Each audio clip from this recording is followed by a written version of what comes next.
Hey, welcome back. We got something really interesting for everyone. I'm sure this is going to piss a few people off, but the reality is, one, we don't care, and two, that's how you have to interpret what's being said in this.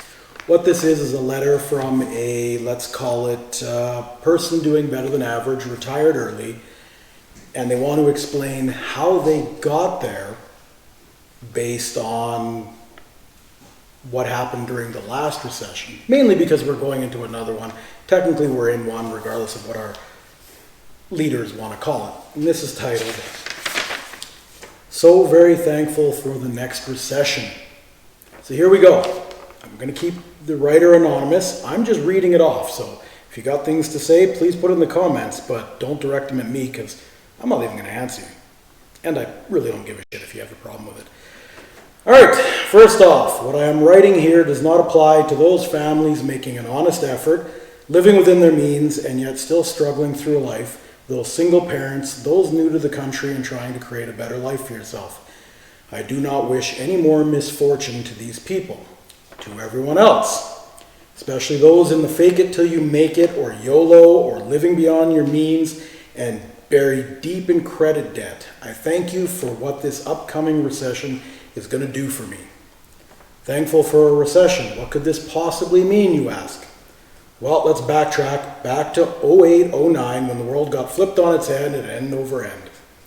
Instaculture had the world, and most predominantly North America, so overly leveraged, keeping up with the faked lifestyle, that a simple shift of 1 to 2% higher interest on debt had personal bankruptcy at this generation's highest levels.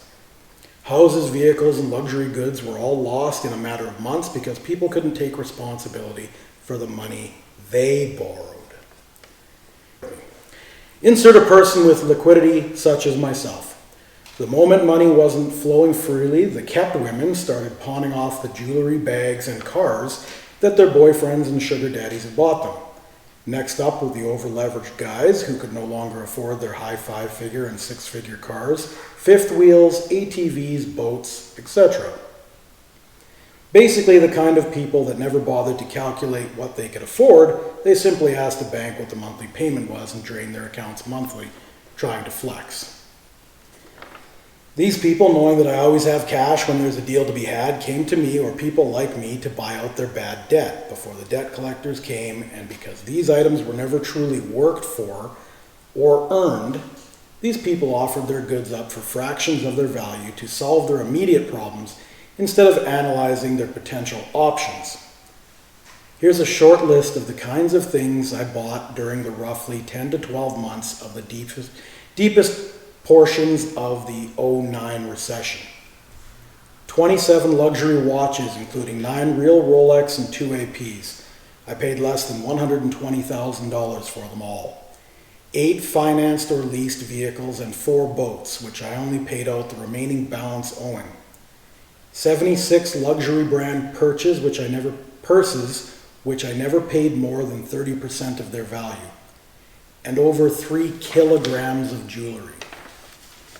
This list and a bunch of smaller value items came out to less than $500K cash. Those around me thought I was crazy buying all this stuff while the world was crumbling around us and wished me negative outcomes for being so reckless with my money. Clearly they knew more than I did. By the end of 2010, I had unloaded this entire list of liabilities, aside from a few pieces of personal interest items that I held on to as a sentiment of how easy getting ahead is, just doing the opposite of what society does as a norm. And because I know that people will want to quantify just how much they should hate this message and want to point a finger at someone, I will tell you how much I returned on these purchases. Keep in mind that I never actually sought out people to buy things from and never negotiated prices. Those who sold items to me set the price, and I simply gave a yes or no. So back to my return on this investment in the recession. Are you ready? 1.63, and please add an emphatic F-bomb, $1 million. Wasn't very emphatic, but you got the point. And yes, it's written in here like that. That's right, we're at roughly 350% return in well under 2 years, and along the way I got to enjoy all of the luxuries that you clearly couldn't afford. And what did I do with these profits? I turned around and acquired 6 properties that have generated almost $900,000 in revenue since their acquisition, as well as increased in value on average by over 60%. Want to know the real cherry on top of this story? Y'all went and did it again. But this time you used even more debt, more high interest credit, and bought even higher value items, and it's barely over a decade later. So twice in my lifetime, I will be able to create more income in a year than the fake it till you make it crowd does in decades.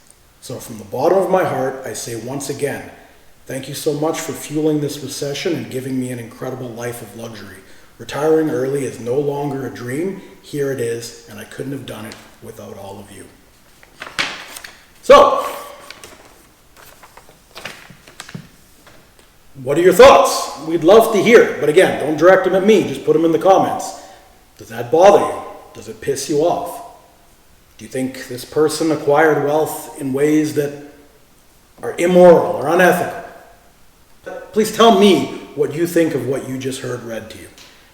I'm going to leave it there. I'm interested to see how the viewing public responds to a 7-minute message like that. All right. I'm out.